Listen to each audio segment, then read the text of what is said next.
In that first half, Palmer hardly touched the ball in that first half because Palmer did not even, in fact, he was not even in the game at all. Why? Because of the way Crystal Palace played.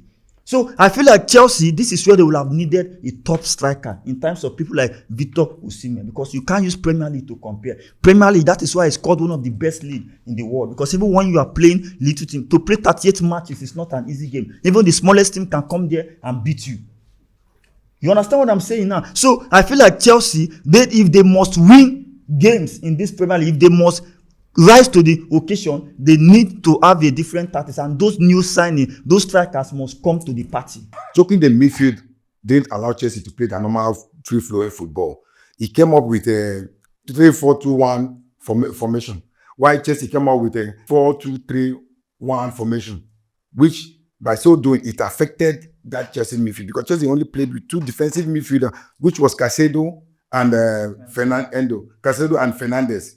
You understand? Crystal Palace midfield choking destabilized that Chelsea's midfield, because they were more of the midfielders in the midfield than that of Chelsea. So it didn't allow the ball to flow very well. And noticing that we had injury worries before the match kicked off, that's why we brought in Achipong, a very young, talented 19-year-old boy.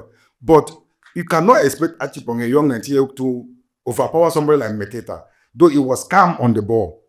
But he lacked that final tactics to throw long balls, long passes. You understand me? But in all, I felt we didn't do badly. But Gittins from the right flank too, to me, was the only one that I could fault that didn't play well in that match.